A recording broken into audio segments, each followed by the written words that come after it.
Okay, I think we are ready to start. Thanks everybody for coming. Good afternoon and welcome to today's New Economy Forum workshop on GovTech. For the Fiscal Affairs Department, GovTech is about digitalization of public finance operations. GovTech in general have a broader meaning, but in our case, that's the narrow meaning. My name is Juan Toro. I am Deputy Director in the IMF Fiscal Affairs Department, and it's a great pleasure for me to open what promised to be a very timely and insightful conversation, thanks to our speaker in this panel and the second panel. Around the world, there is tremendous interest in artificial intelligence. We just listened a panel before this workshop where the discussion was more focused on the impact on the workforce. In public finance, AI is on the minds of senior leaders and policymakers. However, countries, especially in emerging and developing countries, still face significant challenges that hinder progress in digitalizing public finance operations, including outdated systems, limited interoperability, not appropriate governance frameworks, and many times the value for money of IT-based investment is not clear, to say the least. So how leaders and policymakers in public finance should approach AI adoption against this backdrop? Today's panels will explore this question. This GovTech workshop comprises two panels to discuss how governments are leveraging technologies and how the surge of AI interest has accelerated innovation and raised new expectations, including by sharing cases of AI use, how setting up projects effectively, and how approaching AI responsibly. This is what we are expecting from this panel.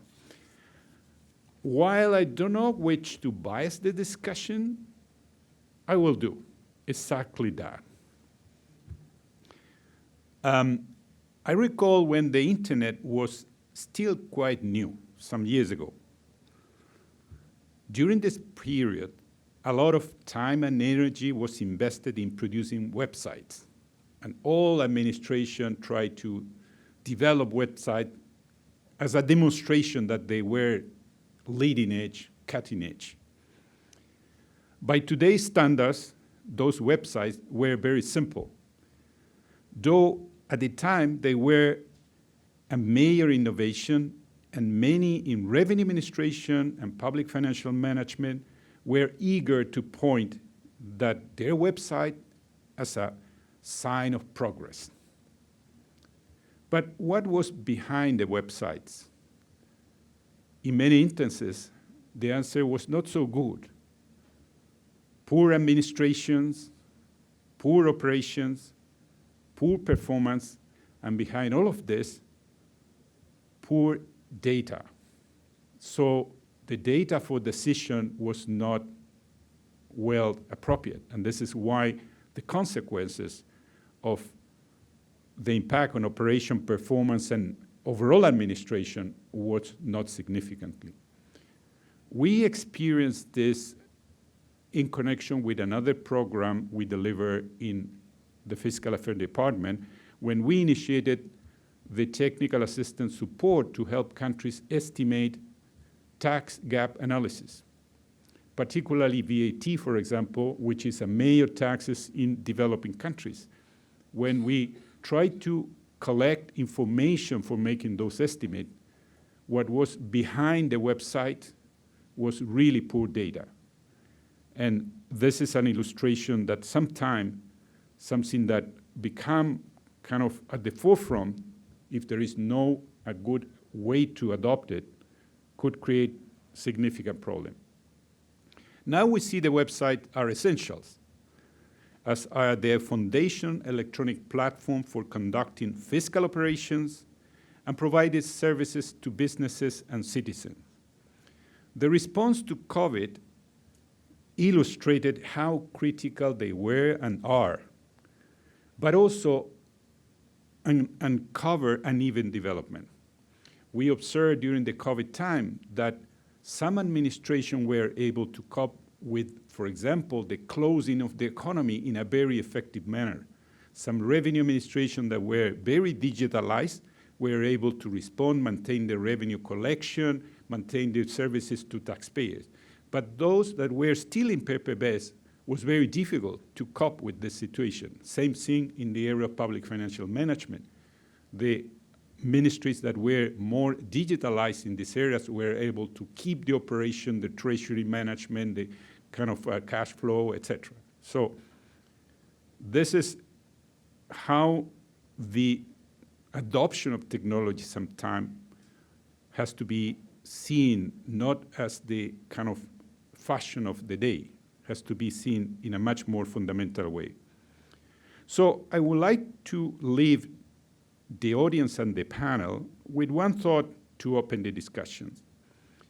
Across both revenue administration and public financial management, the path forward has never been about focusing only on what we can do, but also what we should do, when we should do, and how we do it smartly.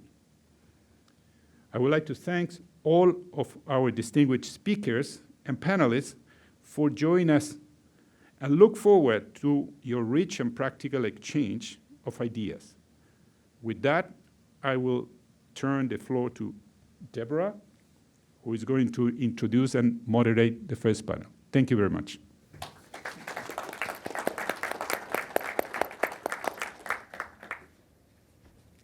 Thank you very much, Juan.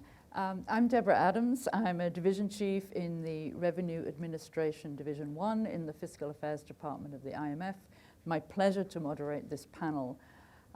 Public finance institutions really are at the heart of exploring how digital innovations can contribute to more efficient and data-driven decision-making in government. We're pleased to have a focus on revenue administration in this first panel. And many of the institutions in revenue administration are starting to move to use AI, and AI is now a factor in how we administer revenues. So I'm pleased that this panel will explore, I think, real-world examples in revenue administration around digitalization journeys and the experiences and challenges in that, and how we're starting to integrate AI into this work. And I suppose the focus, as the title of the event is about getting the foundations right for this rather than leaping forward. So I'm very pleased to have three panelists with me today. I'm rather reassured that I'm the only one with notes, which means you're among experts here because they don't need notes like me for reassurance. So first, I welcome immediately on my left Edward Kieswetter, who's the Commissioner of the South African Revenue Service, that in our business we call SARS. Edward has been commissioner there since 2019, but has a much longer history with SARS, including earlier roles where he was really instrumental in shaping SARS' overall strategic direction and the modernization of that tax administration as we know it today. And I know Edward from his other roles in the world of taxation, which is chair of the African Tax Administration Forum, Vice Chair of the OECD Forum on Tax Administration, and also Chair of the World Customs Organization. You can see all of the panelists' more detailed bios in the relevant web page, so I'm doing brief introductions. Next, along, I welcome David Hadwick, who is a researcher at the Center of Excellence Digitax at the University of Antwerp in Belgium. David is also a fellow at the Research Foundation for Flanders and a member of the Antwerp Center for Responsible Artificial Intelligence. He is the administrator of taxadmin.ai. You might want to look that up. It's an open access repository of AI systems used by tax administrations. David also works as an expert with several international organizations, including the IMF, advising revenue administrations on the responsible implementation of AI and machine learning. And I will add that David was an author of one of our more recent publications at the IMF on understanding AI in tax and customs administration. If you want to read that, go to imf.org and you will find it there and search his name. And my third panelist, way over there, is Jose Borja Tome, who is the Chief Information Officer at the Spanish Tax Agency. He's held this role since 2020, and before that was Deputy Director General for Information Analytics and Fraud Investigation Technologies. In his more than 30 years of experience, he's led the digital transformation of the Spanish Tax Agency, other public organizations, and the National Police Force. So you can see that we're in very, very good hands. My only concern now is the clock is not running, so we've had a bonus 15 minutes. So if the panel goes long, it's not really my fault. But maybe if they start the clock, it would really help our speakers keep to time, because we've had a lot of strict instructions about being on time. So when the clock starts ticking, we'll be very aware of that. So we have 3 short presentations from the panelists, and then hopefully some time for a quick round or 2 of questions. And I'm going to start, first of all, with Edward's presentation. He is in charge of the clicker. So Edward, over to you. Thank you, Deborah, and thank you, Juan. Just a caution, please do not try and read my slides. They're there for no other purpose than to make me feel safe. They will be available afterwards, I'm sure. So as soon as the presentation is on the slide, we'll get going.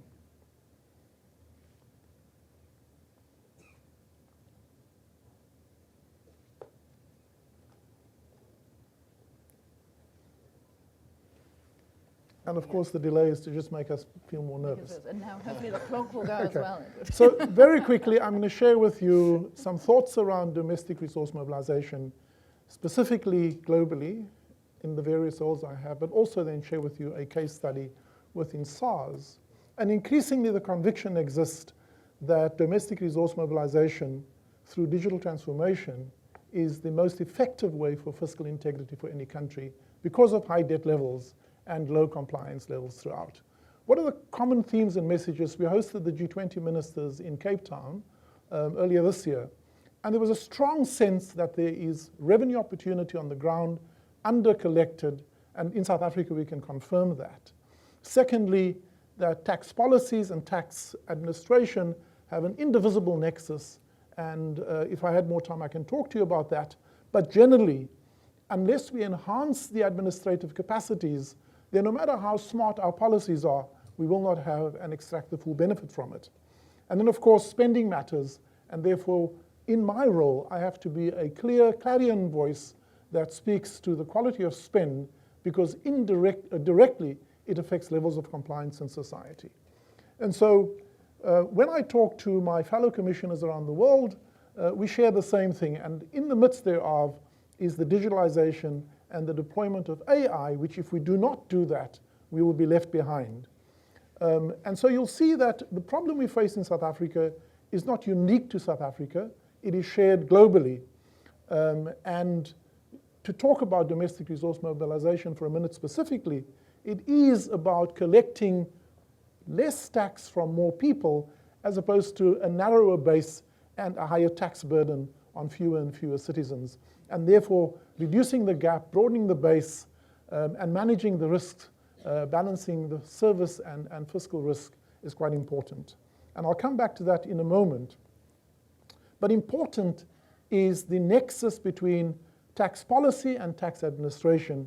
And in domestic resource mobilization, unless there is a clear sense of the complexity that policy often imposes on administration, then policymakers live in a vacuum, not understanding that ultimately their work has to manifest in implementation.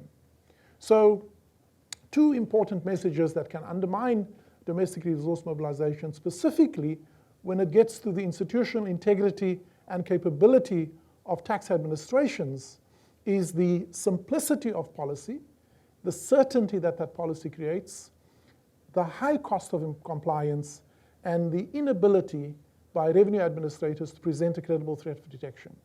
we have three important principles. It is clarity and certainty, ease of compliance, and presenting a threat. And the order is not incidental. It is important that we don't start with an enforcement bias, but we start with a service bias, and we have the evidence to support that. Ministers of Finance can clearly raise taxes, but we remind them that it is never a free call, and ultimately it is important to remind ourselves that there is a cost to the economy by just hiking rates, not understanding the longer term effect. So what does our own experience share with us? Firstly, everything we do is about people. We just happen to administer tax laws, but it's ultimately about the transformational impact our work has on the lives of people.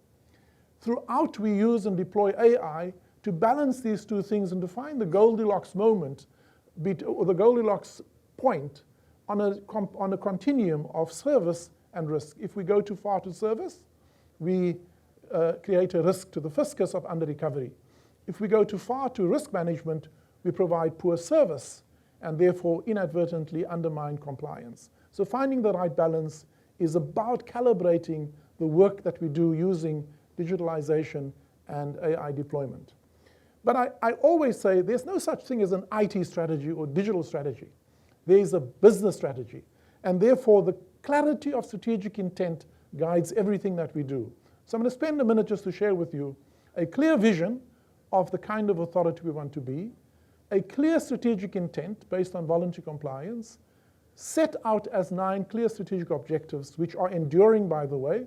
The first 3 is our core business. The next 4 is our enabling environment. And the last 2 recognizes that we are part of a broader ecosystem. We've started this journey in 2000. And again, these slides will provide more detail to it.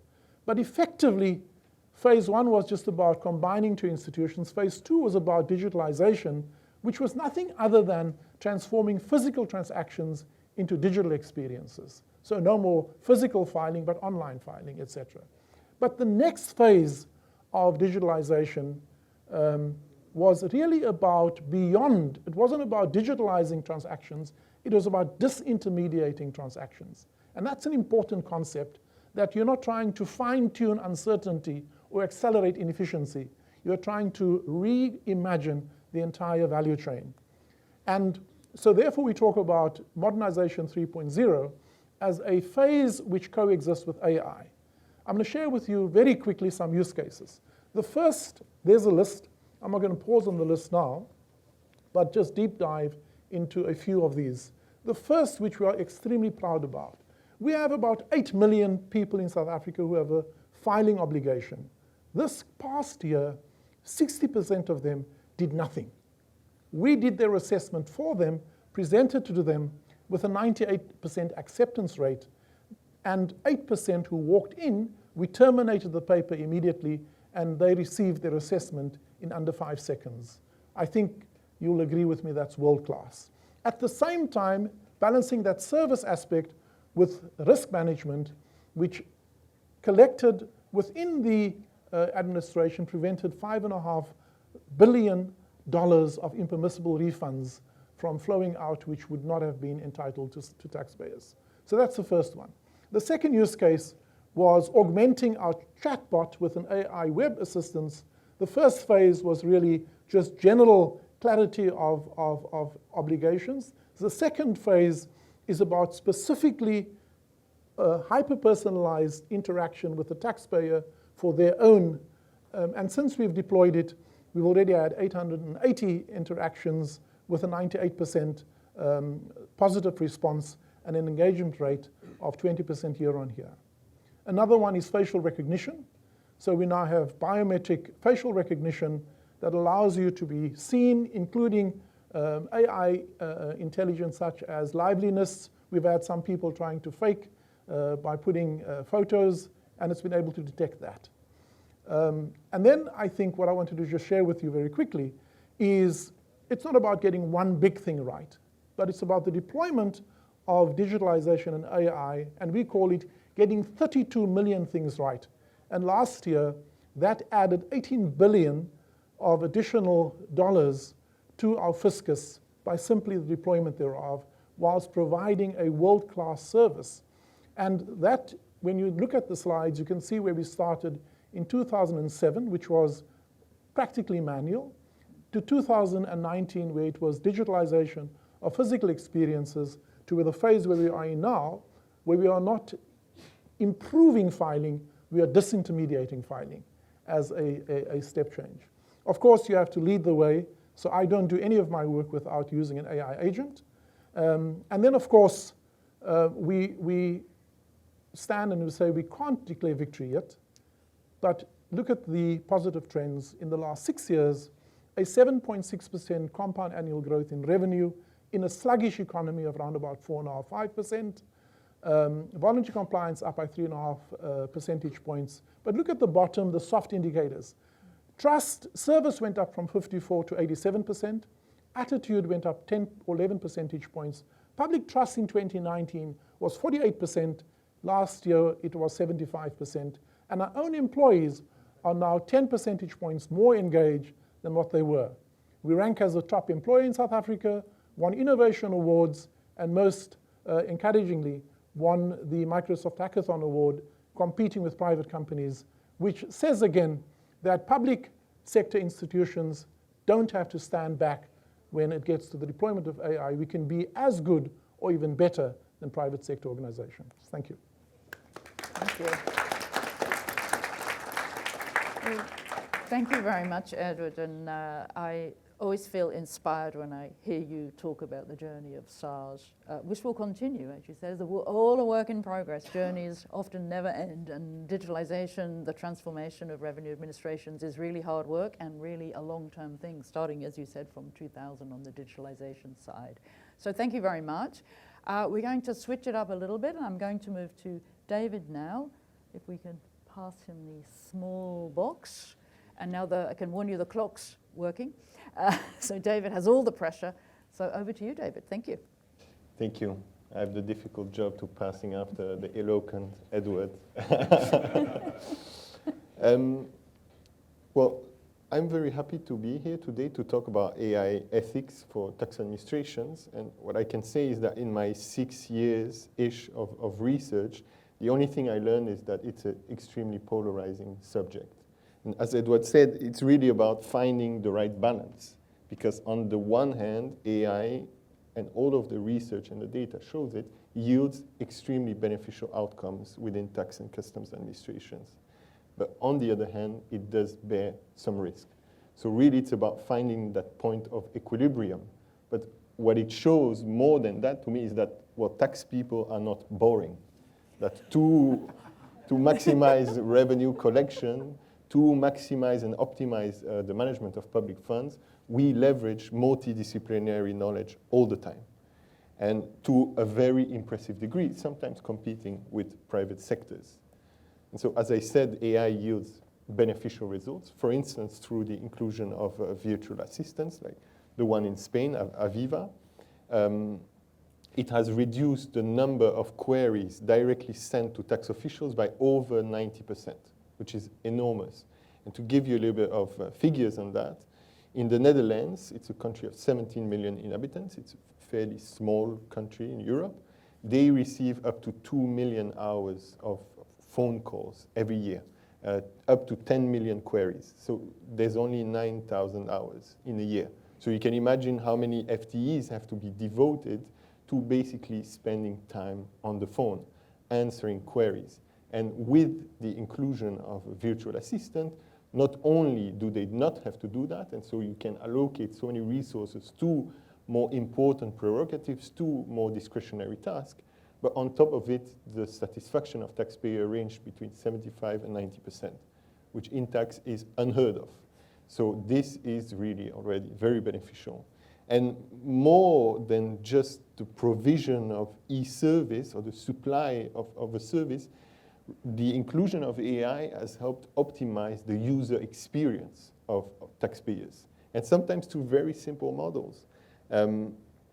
For instance, research from IOTA that was carried in Belgium shows that simply by calling late filers by their first name instead of their last name, you could increase the rate of compliance by 7% and the speed of compliance by 17%. So for something that costs really a penny, you can have an additional yield of millions. And beyond just risk profiling and simple nudging, you can even have real-time nudging. And now there are pilots of projects, so when you fill a custom declaration, immediately the model can tell you, well, look, there seems to be a mistake here. You declare that your car is weighing 1 kilo. That's not possible. And this can be done with very simple logical inferences, so it doesn't need to be complex.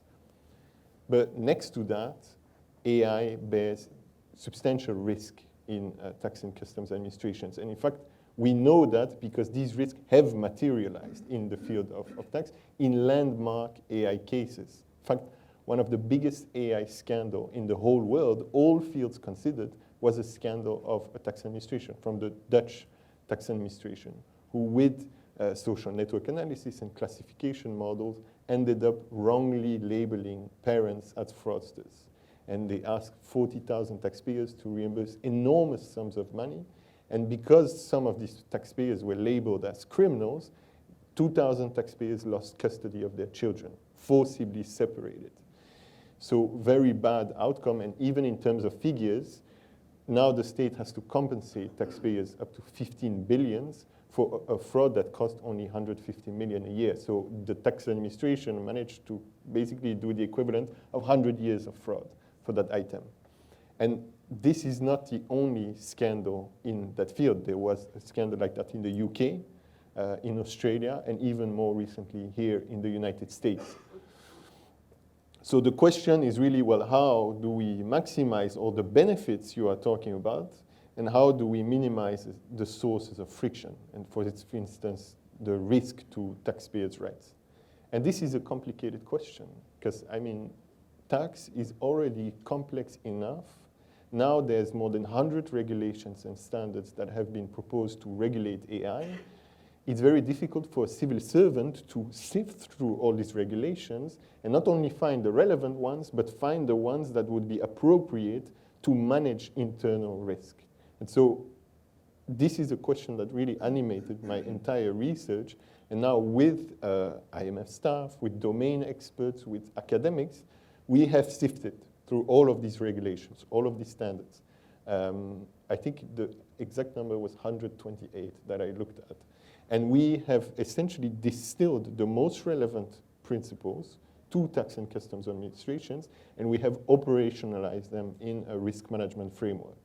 And really, the goal of that framework, in the paper that Deborah was mentioning, the goal of that framework is really for tax and customs officials to have a handbook to accompany them in their digital transformation.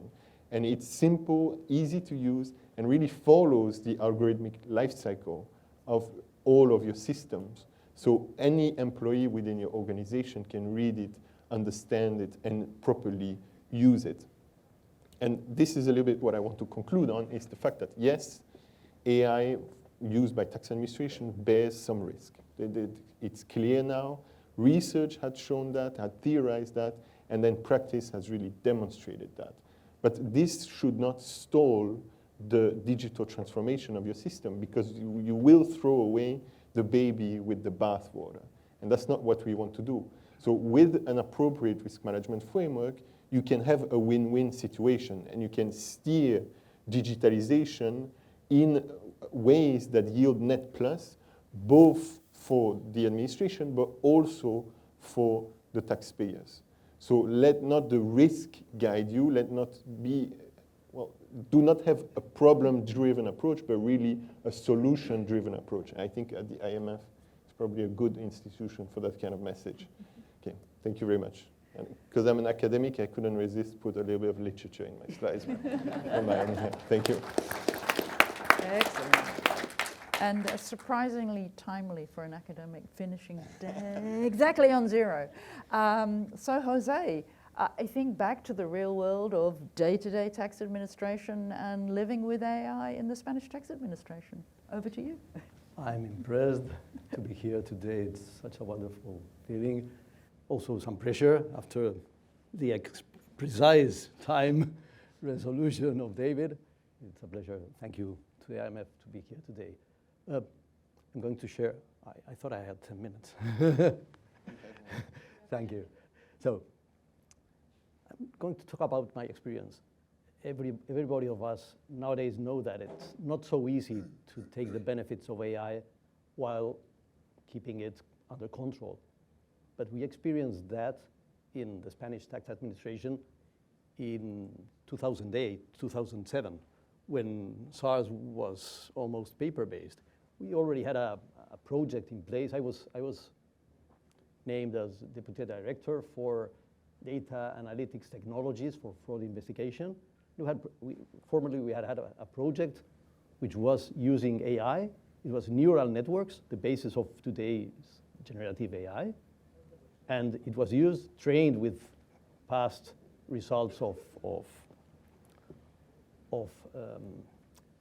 audit of companies, and it was trained to detect fraud and to decide which companies to audit, searching for VAT fraud. 1 year, 1/3 of the companies that were audited were based in this model. And the results of the model were not bad, but the model was dismissed in the tax administration because of mainly 3 reasons. One was culture. The culture of organization was not prepared to use AI. The second would be that, explainability of AI, of neural networks. It's difficult to explain the results. Then it was not acceptable to auditors. And the third one had to do with we were trying to learn from the past what we already knew, so it gave little new value. And I was appointed to promote the use of AI in the organization when the organization was saying, we've already tested this and it doesn't work for tax administrations. You should better do something else. So it was a bit challenging. And the first years, we started developing more basic analytics, using basic analytics data, giving our users in our organization more data and more users, making available data to them, using data governance in order to make that possible. The thing is that while we did do that, we were quite successful because more and more users in our organization were able to use data. And in some years, we were a more or less data-driven organization. People use the data in our data analytics, simple data analytics basis, and they were using it for everything.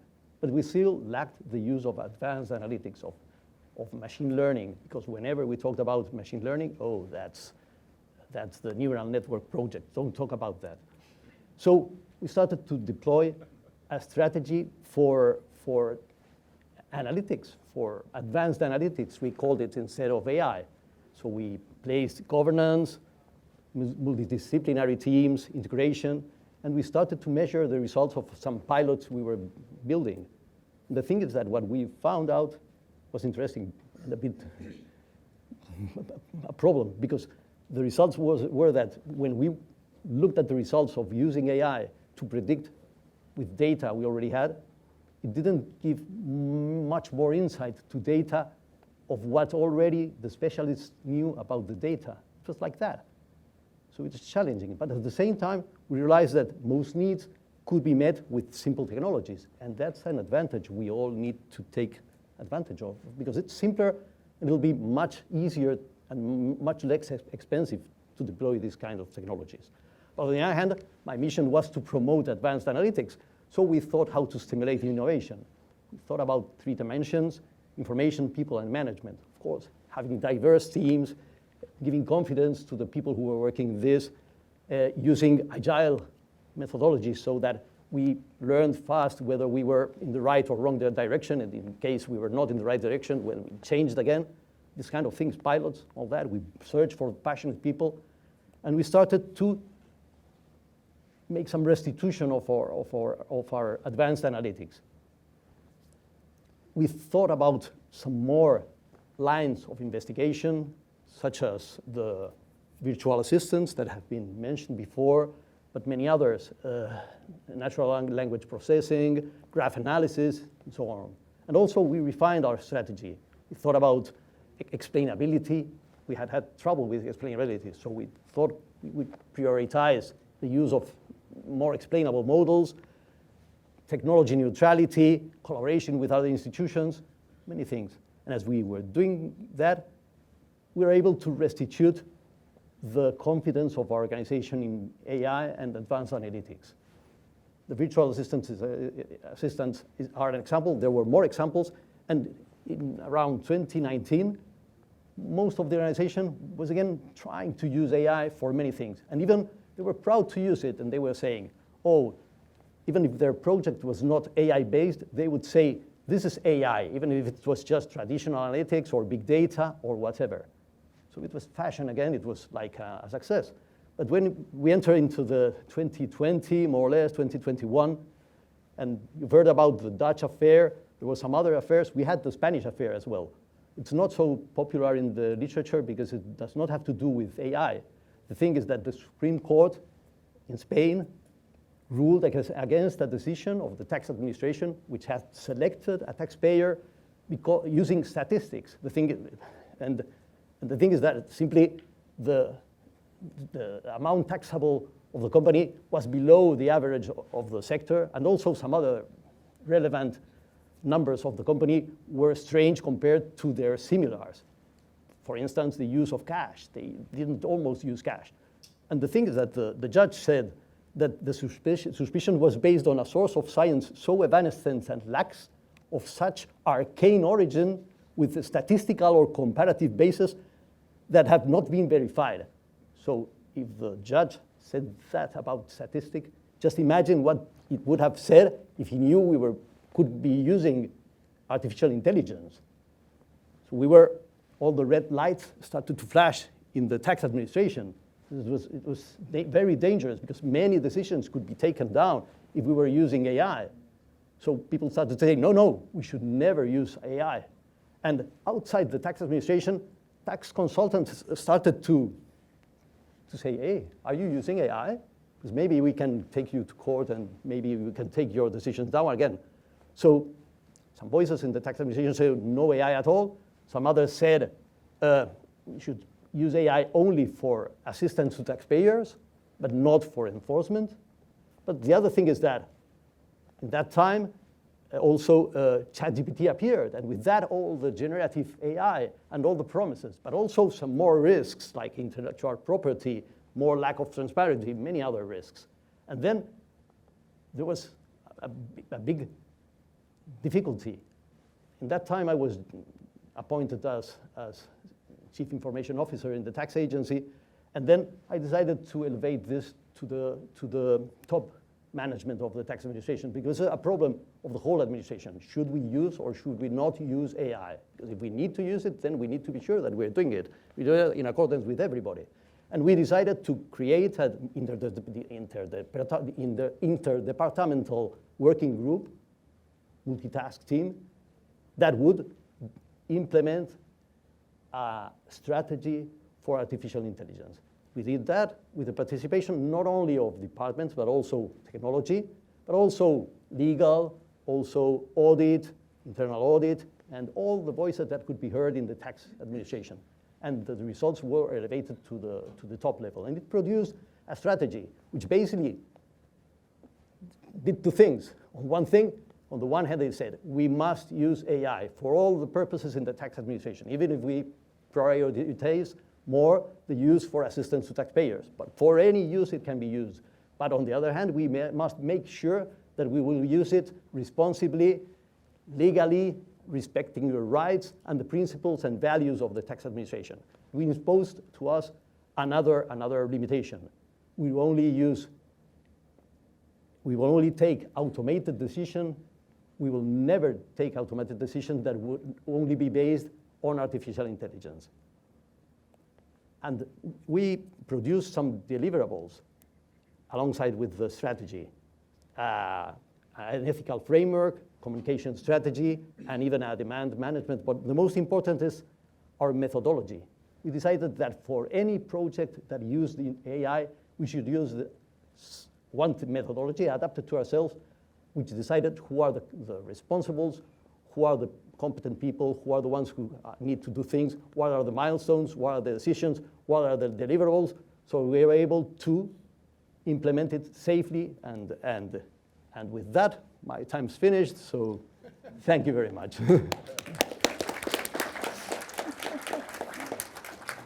Thank you very much, and I really appreciate the timekeeping. And for those of us sat up here, the clock was going crazy throughout all of that, so I appreciate you keeping going till the very last zero came up.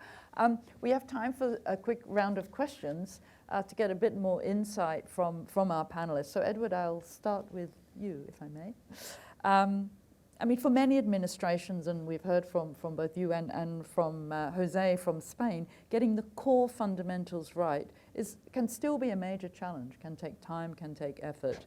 And at the same time, we can't really ignore AI, it's here, and people are using it. So from your vantage point, and with SARS, the experience built already in SARS, what does a wise approach, I feel of you as a wise man, what does a wise approach to AI look like in your view? I mean, as David indicated, one that balances the basics with the innovation that's there waiting for us to grasp.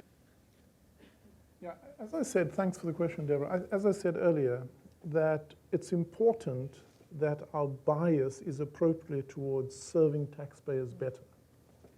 And if the overwhelming experience by taxpayers is positive, it reinforces what we do. And so, for example, when we are able to serve 5 million taxpayers by giving them a seamless service and a refund payment in under 72 hours, then when they hear that we've used the same technology to, for example, we built predictive modeling to identify taxpayers who are not registered, yet they had economic activity of more than, in our case, R1 million, 5.5 a million rand. I'm going to try and do the conversion now. And so when they hear that, they support it because they say, well, that's great. You know, those who are trying to cheat the system are being found out by AI. We use, for example, we discovered about 115,000 taxpayers who, according to our classification, are not required to file, but they have unexplained wealth. And so by collecting and connecting dots, and we talk very openly and publicly about what we do, we've disclosed the fact that we are on a journey that we don't fully understand and that we will learn together, but we're committed to ethical use thereof. So I think it's about communicating positively, communicating often, not trying to pretend that we are the total experts at it. But I think fundamentally, it's about creating an experience that is overwhelmingly more biased towards positive experience for taxpayers. And that then almost gives you the moral high ground to use it for enforcement when it's necessary. Yeah, interesting perspective, which I like. And maybe, David, moving on from that, nothing is as simple as perhaps Edward and Jose are making it sound. And we've heard a brief examples here from you of when AI goes pretty badly in the public sector, in public finance. And often there's a combination of factors at play that make these things a bad experience. But the same is probably also true when things go well. There's a number of factors at play. So governance is a word we use a lot here at the IMF. I mean, does that mean from your point of view that a strong top-down governance is a key requisite for success in this? I think strong governance is definitely a prerequisite for success. You need to have forethought and you need to have a kind of risk assessment framework that is placed before you implement a model. However, I'm not sure whether it needs to be top-down. Because in truth, I mean, first of all, tax administrations are massive organizations. In the EU, they're always the biggest employer in the States. So anything that is purely top-down in such a large organization, the message will lose a little bit of its salt, basically, when it goes down. Second, AI is so ubiquitous that it's used by so many departments, And in truth, you need some kind of vigilance systems from all of the stakeholders that are included. So I'm not sure whether top-down is necessarily the best. I mean, José mentioned it. There needs to be a little bit of agile systems going on. This is the best way to develop your systems. And so you need to have oversight from all these actors. You need to have oversight from the risk management officer that will do the predictive modeling, but you need to have a comparable level of oversight from the field auditor who will audit the taxpayers based on these conclusions. Mm-hmm. So strong governance, yes. Top-down, maybe not. Okay. Thank you very much. Jose, maybe there was a brief mention in your presentation about the legislation, or maybe in David's, the EU AI Act legislation. And I feel that Spain has probably been at the front line of responsible AI. You gave the history there. I mean, responsible AI is a phrase that now exists in our world. Everyone is focused on this. So if you think about the one thing from your perspective about responsible AI that you wish the Spanish tax administration had understood earlier, maybe, is there something you could pinpoint? I think the most important thing would have been to know that assigning responsibilities is important. Because once you understand that the one who's responsible needs to take action, and it's the one who has to decide, then things change a little bit. Because you can use agile technologies, bimodal projects, but in the end, once you have a pilot, if you want to scale it up, it will affect the whole organization. And then who's responsible for that? Because if it fails, it can happen as it happened to us in 2008. Can stop the use of AI for some years. In our case, it's that. In other cases, it's so who's taking responsibility? In our case, nowadays, but before, people will come up with a project. They say, oh, this is going to be so interesting, because they're not going to be responsible for their consequences. So assigning responsibilities is key. That's why we believe in our methodology quite a lot, because it says the one who's responsible is the one who has to decide. And in the level where the decision has to be taken is the level where the effects are going to happen. I think that would be the main important thing. The other would be project selection. Select the right project. That's another question. Well, the first one. Okay, we have 3 minutes. I'm going to really try and do a quick round of second questions. So, David, actually, I'm going to come back to you because I probably threw you with my last question. So I'm going to go for another one. Many people maybe in the room are less academic than you. I certainly am. Might not have had exposure to some of the examples and ideas that you shared. And maybe people think this is for the most advanced administrations, this AI, the Spains.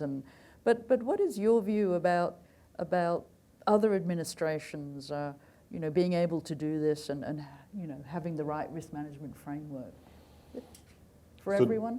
So there's two questions. Basically, there's the cost of the technology, and then there's the cost of ethics.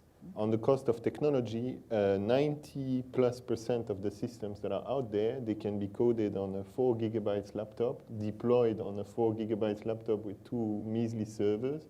And why? Well, because that's how it was done in 2008. And I've seen these laptops, and they probably belong to a museum, and yet they were catching so much fraud. So really, you can develop your AI capability for so little cost. And then there's the cost of AI ethics. I mean, it's a valid concern. Each time I knock at the door of the tax administration, they don't open, they just open a little slit and they say, how much, The truth is that the cost of, the returns of AI ethics are much more than the cost. For one, because AI ethics helps you prevent scandals that are 100x on the annual fraud.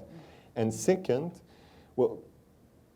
because essentially the metrics of AI ethics correspond to the metrics of performance of the administration. For instance, in the risk management framework, we discuss a lot about fairness. And the main metrics for fairness is model accuracy. Well, that is also the main metric for the tax administration, having accurate selection of taxpayers for audit. So there is really a win-win situation here, but it comes from a little bit surpassing this notion of ethics and red tape, etc., which is very American, I will say, in a way. So AI ethics has direct returns. It's clear, the data shows that it doesn't cost any money, in fact. Great, okay. The clock is ticking, but Edward, I'm going to come to you maybe for a final quick question. I mean, if you look ahead, as part your next part of the journey of tax administrations, I mean, what specific areas in tax administration maybe do you think would most benefit and value from using AI? Do you have any thoughts about? Well, I mean, as I said, I think it covers everything. But maybe three thoughts that I want to leave with. The first is, do not ever underestimate the value of trust that we build with our public. Secondly, I think there's the issue about the culture in the organization. We often ignore the soft stuff. And also don't over-design the regulations and the rules too early because we don't understand where we're going. So you have to have enough agility and flexibility there. And then the third thing, as I said, is it must be guided by absolute clarity of our strategic intent rather than fumbling, because AI can also just accelerate inefficiency and get you to the wrong answer a lot faster. Excellent. Well, thank you. The clock says 0. Does that mean I have a quick chance to sum up and thank my panelists? I mean, I think we have been on a journey. Institutions in public finance are certainly on a journey.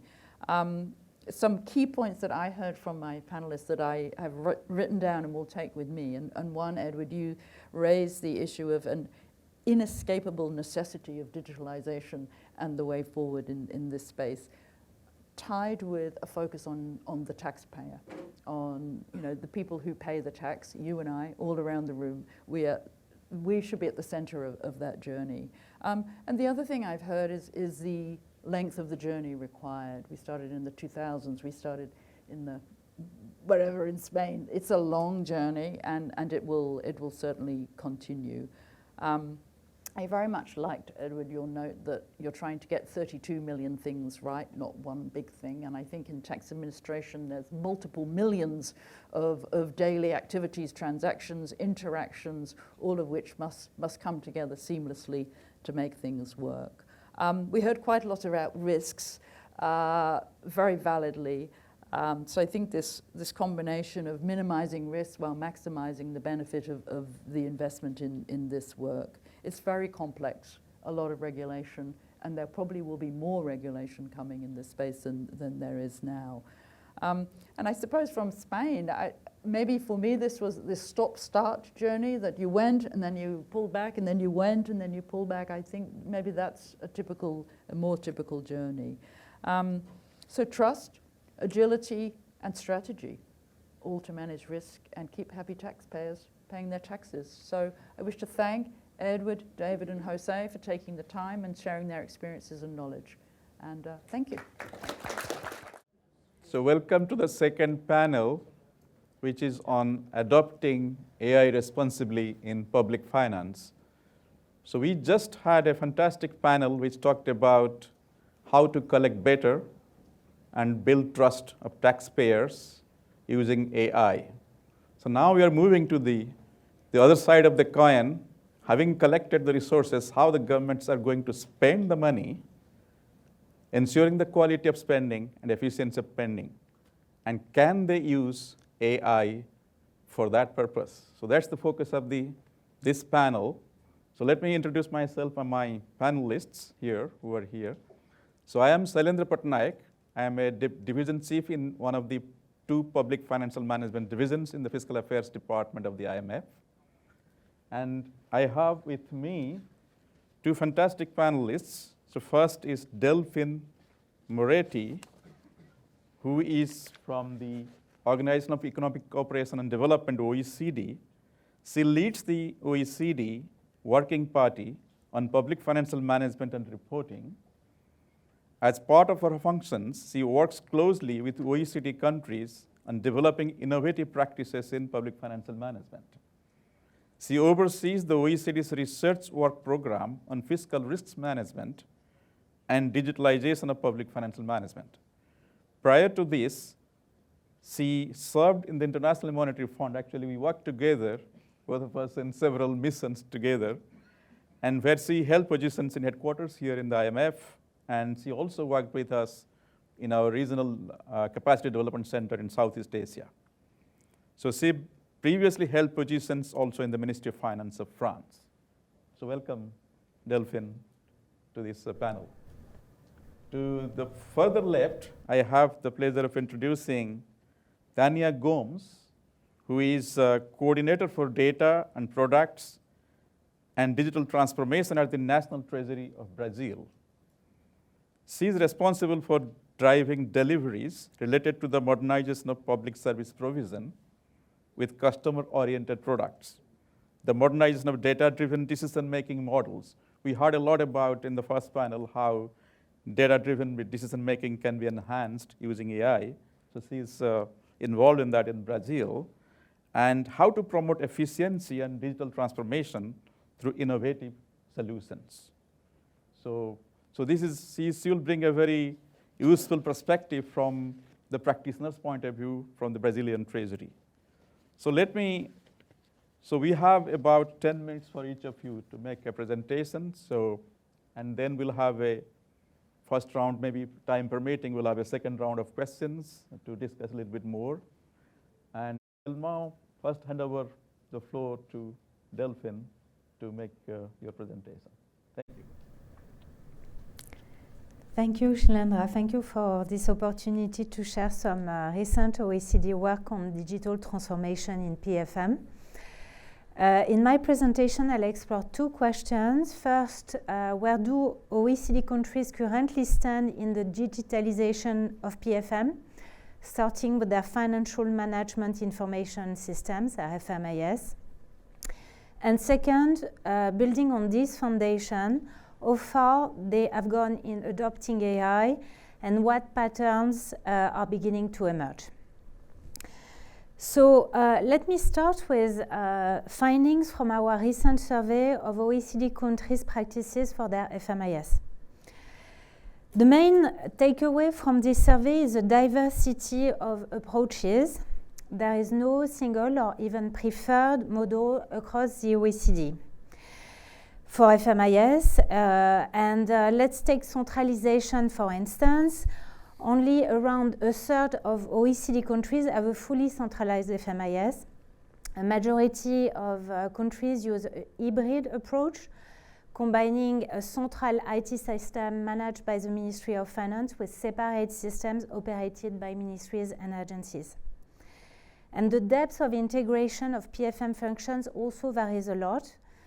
Only about 1 in 6 OECD countries have integrated most of their PFM functions into one IT systems. More often, separate systems are used, connected through data interfaces.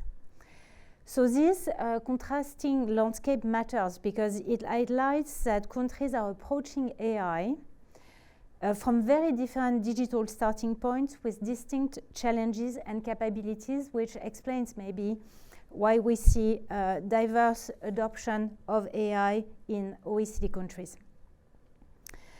And also, despite pioneering successes with rolling out FMIS, many OECD countries are locked into legacy technologies that no longer meet current needs.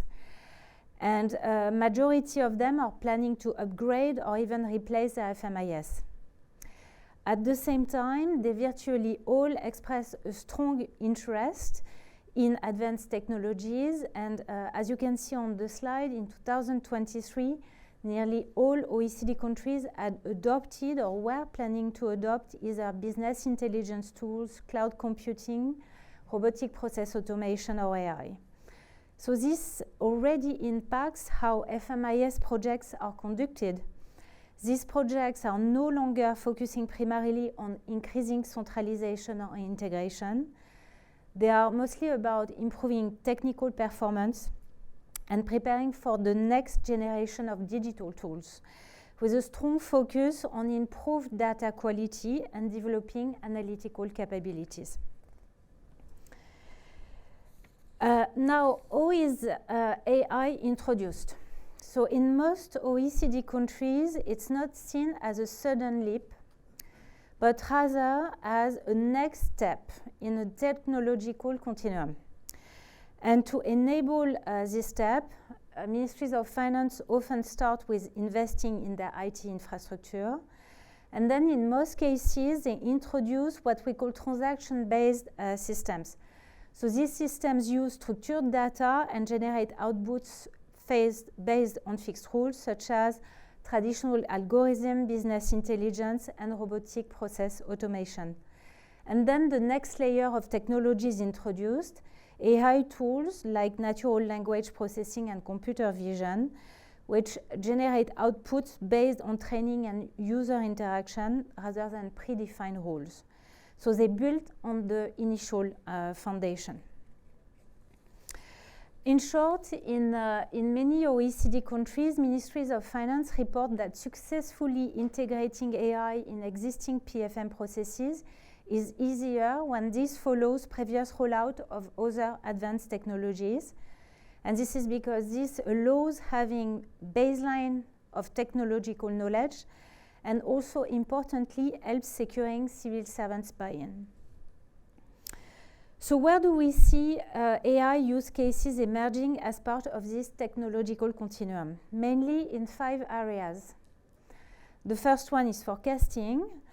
Machine learning and deep learning are being tested to predict indicators like GDP because they can be faster and often more accurate than traditional models, with some issues that I will mention.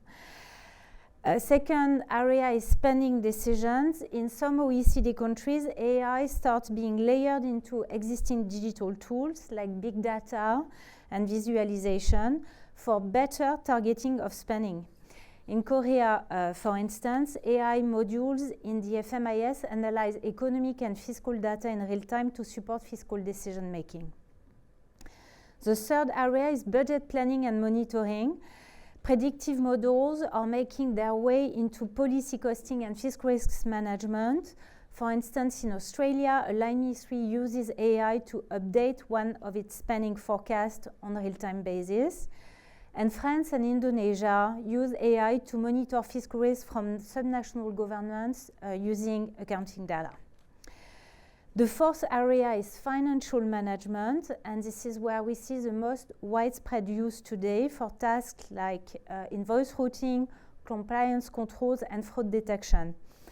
And AI is considered particularly useful in speeding up controls in emergencies. Denmark, for instance, used AI to review aid applications during COVID. Finally, a last area of use, engagement with stakeholders. Some governments explore using AI to improve communication with citizens and parliamentarians, and at the OECD we are actually working on a project with our member countries in this area. Now, what we see in the OECD is that while AI use cases in PFM are growing, their actual impact is still hard to assess. Many projects are still pilots, and key metrics such as costs, outputs, or outcomes are often missing or not publicly shared. Oversight bodies are therefore increasingly calling for more transparency. They want to know what AI projects cost, what they deliver, and what results they produce. And risk assessment will be just as important to move forward in an effective and secure way on AI use cases. Indeed, we've already seen cases where AI systems flagged fraud incorrectly, leading to serious human and political consequences, as was already mentioned in the previous panel. Despite limited outcome and risk data, lessons start emerging on what drives success and what undermines it when AI is applied to PFM. First, legacy IT systems and weak data governance still hold back progress. As I mentioned, these issues are being tackled at the moment. Second, introducing AI isn't just about adopting new digital tools. It requires matching PFM needs with the right technologies. That means Ministry of Finance need to develop the capacity to understand both what AI can do and where to apply it. Third, training AI model is complex. It takes time, reliable data, skilled people.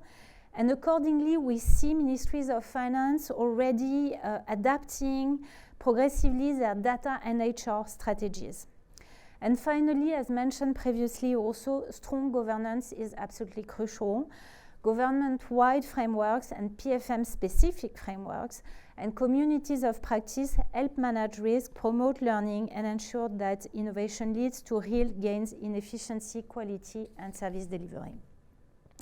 So to conclude, where to from here?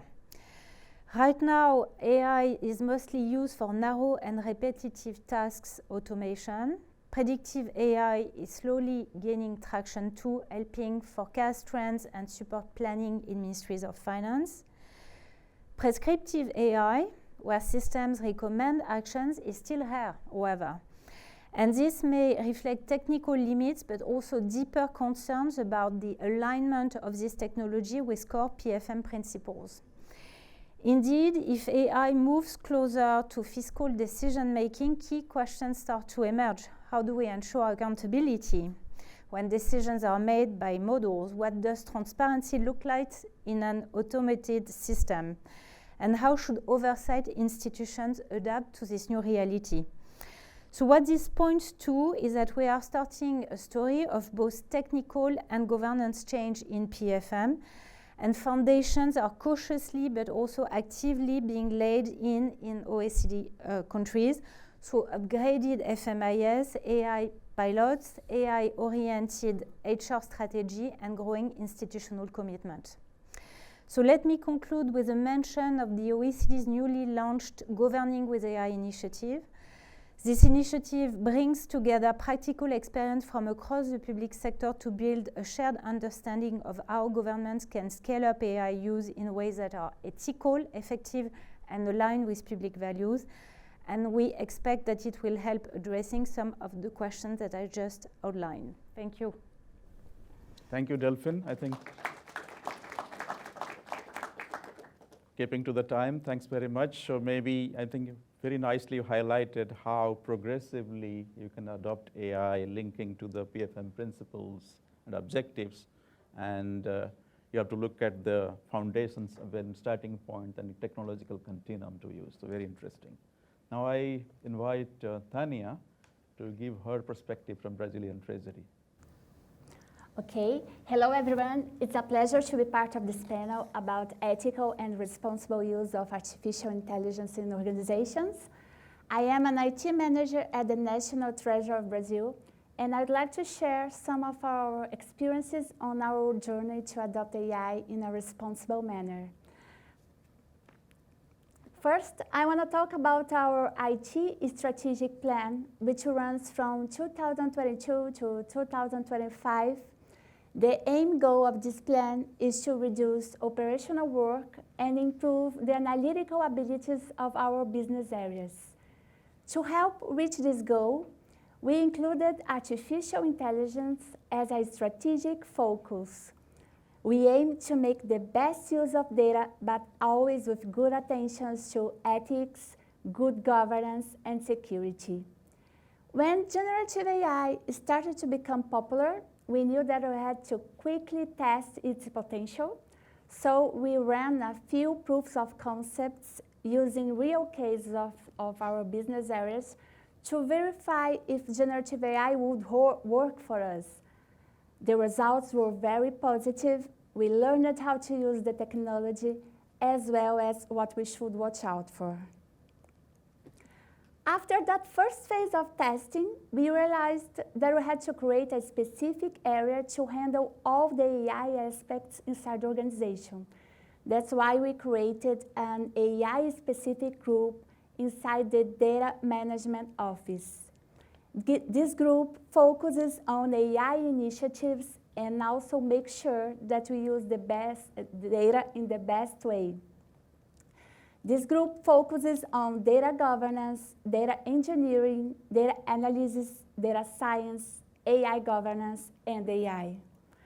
Because data is essential for AI, having a single team in charge of it helps us to have good data practices and keep everything aligned. Now, talking about the responsible use of AI, before we spread the use of AI in the whole organization, we created some rules and guidelines. we wrote a minimum policy for generative AI use, which helps us to respect ethical and legal standards while we innovate with AI. This policy hasn't been approved yet, but is under discussion by our management board. Here are some key points that I would like to highlight. The first one, reliability and corporate data. Our AI solutions only use internal and trusted data, which has already passed through our data governance process. Second, contracts with recognized cloud providers. We only use models provided by partners who guarantee that our data is only going to be used within our organization and will not be used for training other models. Third, internal AI development platform.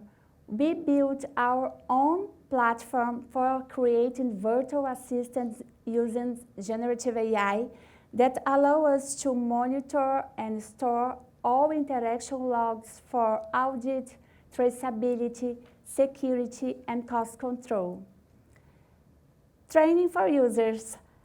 We believe that we have to train all our employees to use AI with having a minimum course about responsible and ethical use, as well as technical basic aspects. Explainability. Wherever possible, our AI solutions must provide a simple explanation of how the answers were created by the generative AI. Transparency. We require that any process using AI should display a disclaimer that the AI was involved. Human oversight. We encourage humans to validate everything that was created by AI. And at last, information security. We protect our data at all stages from unauthorized access, leaks, and improper use. Now, I want to talk about some projects that we are developing and where we are using those rules. The first one is the forecasting financial execution. In this project, we are using machine learning models to help our treasury team to predict the financial execution of government unities. Our goal is to optimize the allocation of public funds, reduce leftover funds, and improve efficiency.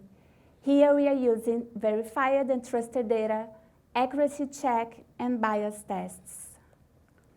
The second one is the virtual assistant for public accounting questions. In this project, we are creating a virtual assistant that uses generative AI to answer questions about accounting manuals. The goal is to provide quick and clear response to people who need information about accounting rules and guidelines. Here we are using human oversight and accuracy check. The third project is CIAF anomaly detector. In this project, we are developing machine learning models to spot unusual behavior in our federal finance system that is called CIAF. The idea is to flag any suspicious operations and classify them as normal or potentially fraudulent. Here we are using human oversight, accuracy check, and bias tests. And the last one is the project Talk to CConf. CConf is another system that we have which contains accounting and financial information of all levels of the government, federal, state, and local. The data is public, but is often so hard and complex to understand. So we are writing an AI solution that uses generative AI and agents to answer questions about the data sets and about the normatives and the documents about the system. Our goal is to promote fiscal education, give people not just access to public data, but also help them truly understand it. Here you are using verified data and explainability. Well, I'm finishing with 3 main points and these 3 takeaways. If you are going to use generative AI in your organization, I can give you 3 advices. The first one, create a clear policy for generative AI that highlights security, reliability, transparency, privacy, and respect for ethical and legal rules. Second, focus on internal, trusted, and with good quality data and data security to protect sensitive information. It's very important to have data with good quality because you are just going to have good results while you're using AI when you have good data. And the third one, promote training and digital literacy for AI for all employees of your organization to use AI in a responsible and ethical way. Well, I'm finishing now. Thank you for your attention. I hope that this sharing of experiences on the national treasure of Brazil helped to inspire other organizations. Thank you for your attention. Yeah.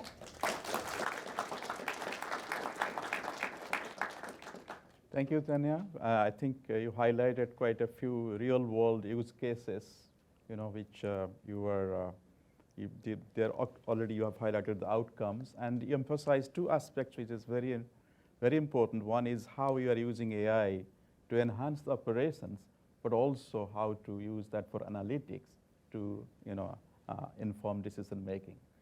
So we have now some time to really do a couple of rounds of questions. So let me first start with Delphine. So one observation that stands out to me, as you mentioned, Delphine, is about OECD member countries. They are locked into legacy technologies. And some of them are actually planning upgrades, as you said. So our information within the IMF, what we know from other countries also indicates the same trend outside, also in other countries outside the OECD.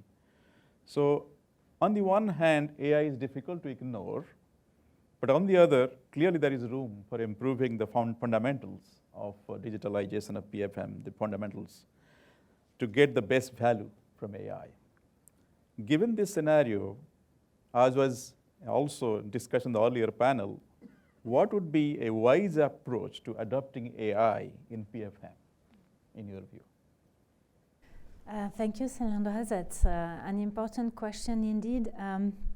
What we are seeing in OECD countries, and which is echoed outside of the OECD, is indeed a clear tension between the promise of AI and the reality of the legacy systems, and sometimes of the unstructured data or lack of data that can be used for training the models and that can be relied on.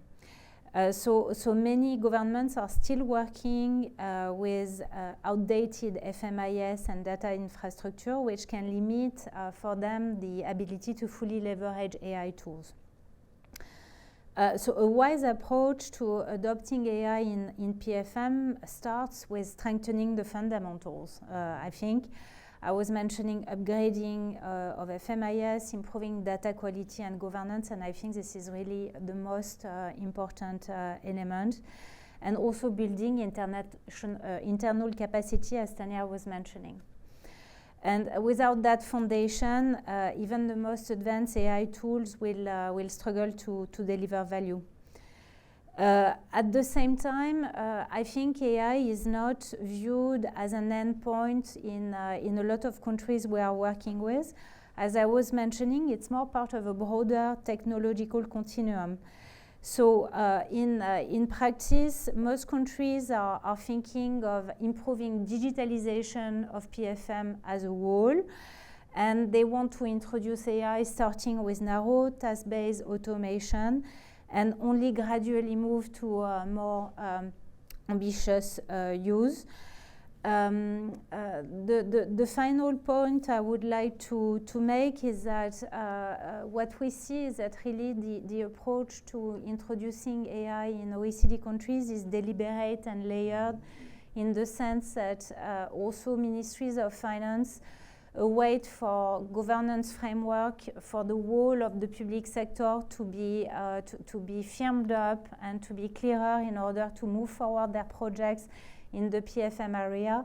And because these frameworks have evolved during the last months, we've seen a lot of important decisions by governments in this area. I expect that there will be a speeding up of use cases in PFM. It was very difficult to advance in the past, first because there were these technological issues, but also because there was a bit of a vacuum with regards to what could be done, how it had to be done, and which risks had to be considered. And now this vacuum is being filled. Very good. That makes sense. So now let me go to Tania. So in Brazil, you mentioned a lot about the guidelines covering the principles of responsible AI, which you are working on, they're emerging. So I have a few questions. First, do you have any insights into what the guidelines will include in general, and specifically for Treasury, where you are working?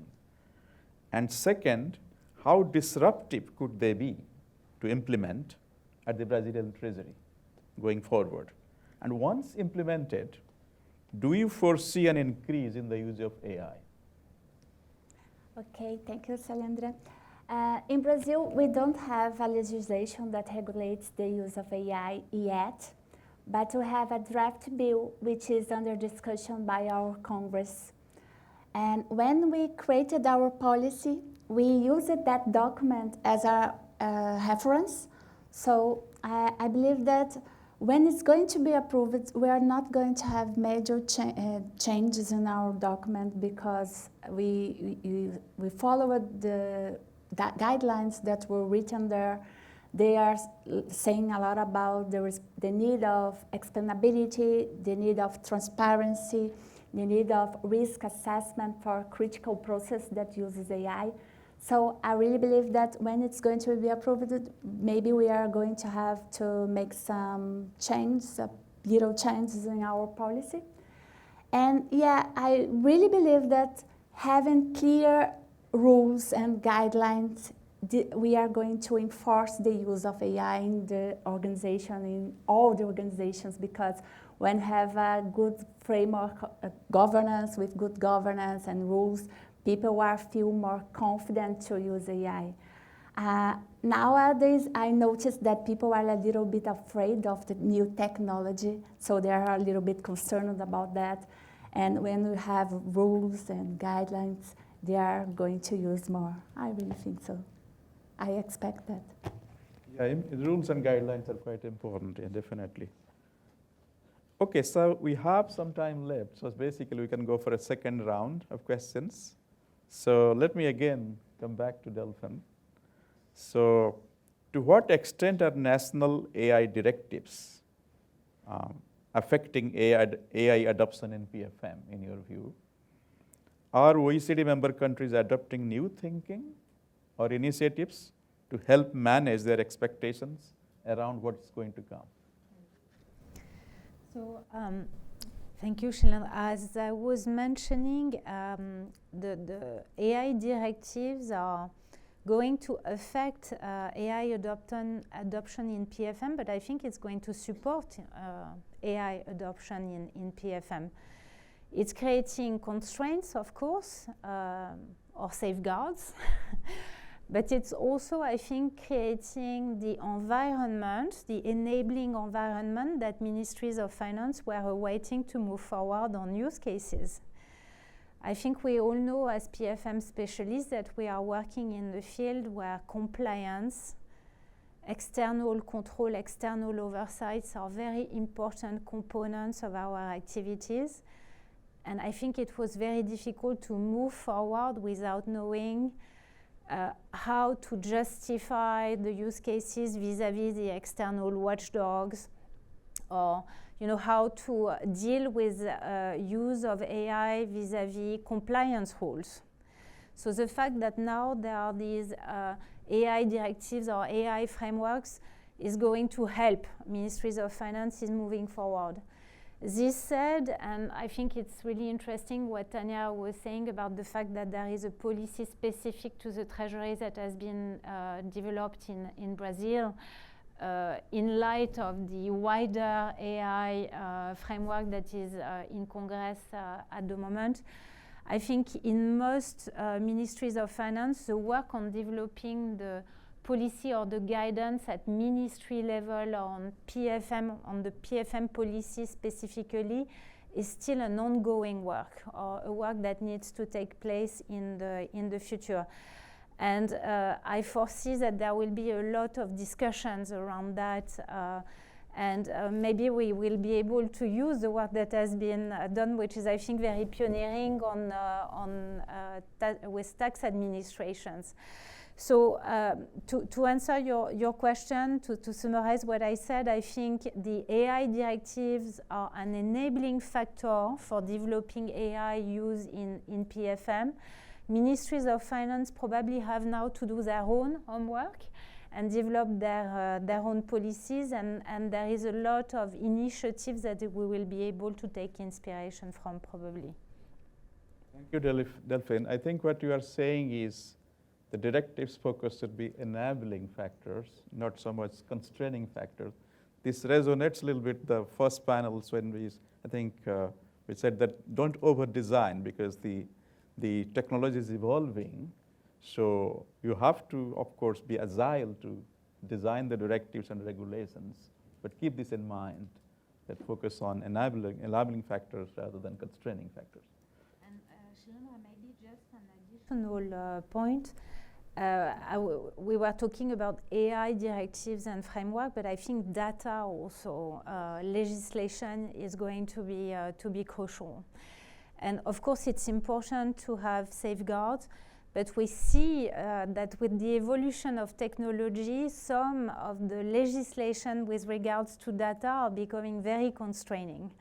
So I think what's going to drive the development of use cases is both the frameworks or directives or laws in relation to AI specifically, but also the data legislation, just to be clear. Very, very important. Data, because without quality of data, you will not be able to get the value from AI. So now let me turn to Tanya. So we have discussed it quite a bit on the risk side of AI, but let's end on a positive note. Could you tell us a success story where the different pieces came together for your treasury, Brazilian treasury, to progress on digital transformation and adoption of AI? For example, good fundamentals, strong governance, the principles of responsible AI. So if you could tell us a success story. Okay, I'm going to say about the project that I mentioned before, that is Talk to See Confi. This is a very complex and challenging project because we are working with data, accounting, and financial information of all the levels of government, and they are so hard and complex to understand. And we want that our citizens, the Brazilian citizens, are be able to talk with this data. They have to learn how to understand what the data says. So we are building a solution that uses generative AI to look at documents and normatives about the system, but also we are using agents to look for the data that we have in the database of the system. So it's a very challenging project, and we are using curated and trusted data that are in our systems and the normatives. We are using explainability because we want that all the answers have a simple explanation of how the answers were created. And we are using human supervision because we are going to put the first version of this product with the business area to check the results, to see if it's correct or no, until we have a good product to put to the society. So I think that is a really good example where we are using those guidelines and rules.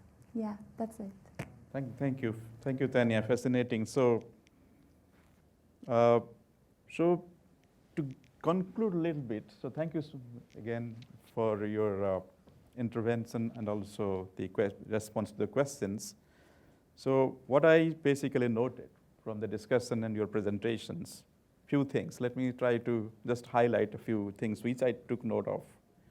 First is it's important to have the fundamentals right.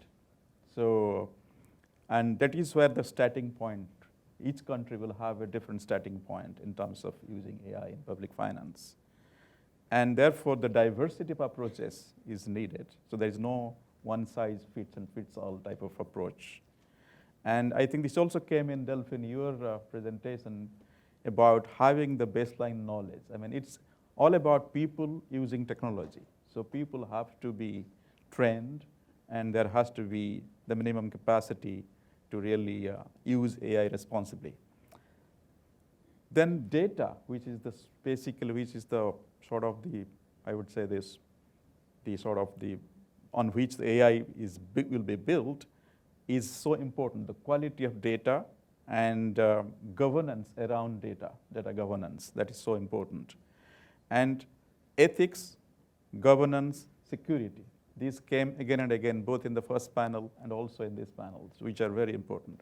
And one thing which I noted, I think, Tanya, you mentioned quite a lot about explainability. Because when AI is used for analysis or even informing decision-making or even taking certain decisions if you are automating things, so automating certain tasks based on learning, AI-based learning, so then it's important how to explain that to the different users and the public at large. And this is where human supervision is so important. And transparency, again, is also so important in the entire process.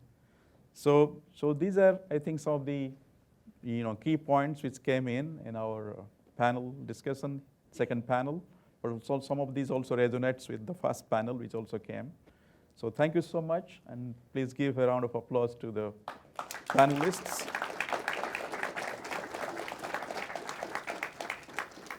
So now we'll wait for the closing remarks.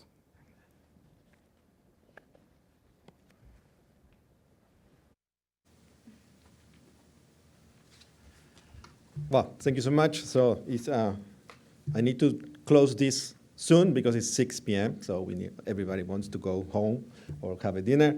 So my name is Gerardo Uña. I am Deputy Division Chief at the Fiscal Affairs Department, and it's a pleasure being here. Just three short and concrete closing remarks. The first one is I think that this point of AI be embedded in the business strategy is a key. AI and digitalization, it's not something that should be out of the business of the organization.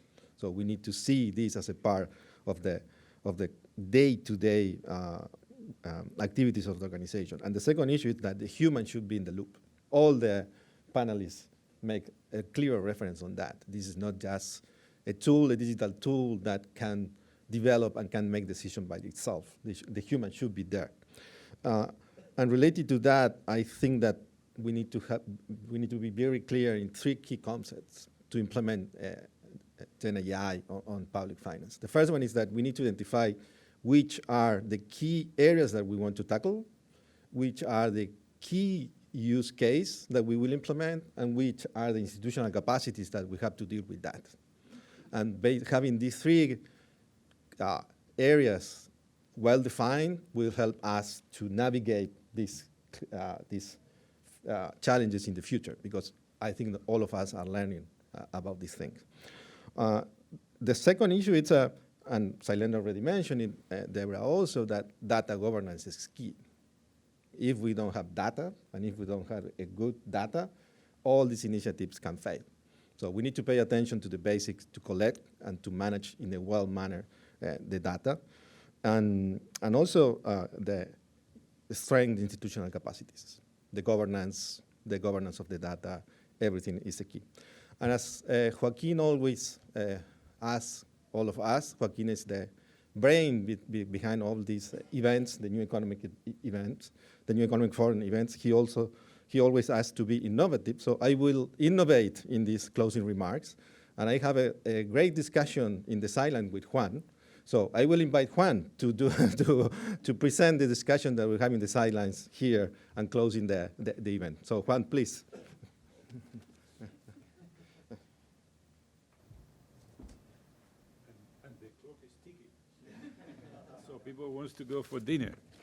No, I would like to thanks on behalf of the IMF and in particular the Fiscal Affairs Department to all the panelists and moderator for the great discussion of exchange of ideas, and the audience, because this is for you, the audience here in the room, but also the virtual audience, because there is a lot of people that has the possibility of seeing this online.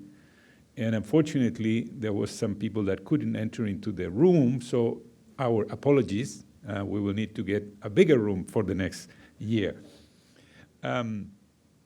But just to remind in my opening remark that I said what we were trying to do during this discussion today in these two panelists, somehow respond the question how leaders and policymakers in public finance should approach AI adoption in the challenging environment of each of the organizations. And it was interesting to see during the discussion that definitely countries are in a different stage of development in the adoption of technology more broadly, digitalization more broadly, and we hear from Delphine some very nice statistic about OECD countries, how some OECD countries still have quite significant legacy systems, and it's not a small number, it's a big proportion.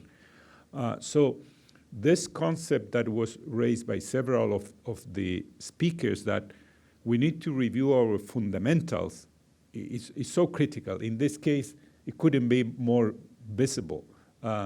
It's very difficult to think in adopting AI when the systems are still in the pretty old-fashioned.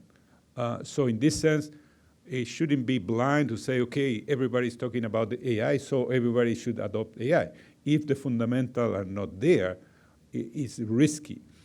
And I would like to use the concept of risk, where we think we need to also develop further the understanding of those risks. It was interesting to see David's examples regarding the Netherlands, UK, etc. And as a public finance officials, there is a concept that is called forensic audits. So in these cases of risk, it would be good to have very thorough forensic audits to understand what happened, why they went wrong. And it went wrong quite spectacularly. The case of the Netherlands, it's amazing. So impacting significantly the citizens, the business community. So we need to understand better what happened, because this should shed light in the approach to adopt AI. And the other aspect that is somehow connected with the risk as well is what Jose mentioned on the legal side. This is interesting because when we think in this, we shouldn't think just in our institutions. Of course, our institution is crucial, but the example that Jose mentioned about how the legal system didn't understood at that time that there was a technological change. And this reminds me in my own country when we first introduced the electronic filing system, and guess what? The accountants sued the tax department, and we had to fight in court because the accountant said this is illegal. The tax department is doing something illegal. And we had to defend that it was legal to do online filing. But we went to court. And in that case, was successful. But some year further, we introduced electronic invoice system, and that was not so easy because there was the need to have the infrastructure of digital signature in order to have electronic invoices, and the judicial system has to understand what electronic invoices was about because they were basically accustomed to papers. So when there was a fraud, etc., this is the fake invoices, the paper. But what happened with everything is in an XML file. So there is an environment also that needs to be adapted. So we are agents of change in the public finance, but we are not in isolation. So the fundamental has to be not only in our entities, the fundamental has to be beyond our entities. So in this sense, it was interesting because I raised this question, and after the discussion, I have some answer, but I have further question as well. And one fundamental question in the area of revenue administration for me is there is a balance in delivering tax administration, revenue administration, which is services and enforcement. And in the past, in the old time, enforcement was the strongest part. With technology, revenue administration started introducing services, and services gain. And now, Edwards raised a very interesting concept that I would like to understand better and actually digest more. He said, we are moving from digitalization to disintermediation, where taxpayer has to do nothing. So there is a sort of administrative determination of taxation, taxpayer not doing nothing. It's like going back to the past. But I understand it's not that the intention, of course. But again, it changed the balance between what is services, what is enforcement, how much services should be provided, how much enforcement, in order to ensure that the self-assessment system, which is the current one, is adopted. On the PFM side, interesting what Delphine said about this pyramid. Very interesting, the pyramid. The most application today is automation. And there is prediction, etc. But automation is the core of the focus. And if you link this with the fundamental, and that was reflected during the panel, said, if the fundamentals are not good, then the automation is automating inefficiencies. So you do super fast, but the process is wrong. So again, careful on how we do this. Again, the legal framework and the policies, and Tanya explained all the adoption, the lesson of not being too prescriptive, but again, as Delphine said, the balance between constraint of safeguard to have responsible AI, but not being too constraining to somehow depress the innovation. So lots of questions, but it's good because this will allow us to have another new economy forum on GovTech next year. Thank you very much to all.